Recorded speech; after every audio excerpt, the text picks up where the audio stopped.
Elə ki məni bühdüz kəfənə, namazları qıldız qutardı, qoyduz tabuta, tabutun qabaq tərəfi ilə işiniz olmasın. Siz arxa tərəfi yapışın. Atacan, bəs niyə? Dedi, qabaq tərəfin məlakələr götürəcək. Qabaq tərəfdə Cəbrəil var. Hara aparsa siz gedin ora. Gedəcəklər o yerdə ki mənim qəbrim var, tabut orada qoyulacaq yerə. Siz də orada qoyarsınız yerə. Deyir, tabutun arxa tərəfini götürmüşük, qabaq tərəfi məlakələr gedirik. Ta gəldilər Nəcəfə. Az ara var idi. Ondan sonra bir qəbir qazdılar.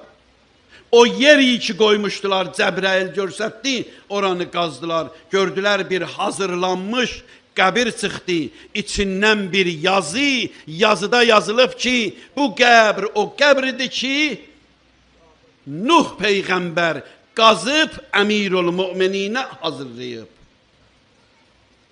Dedilər, qoyun qəbrə.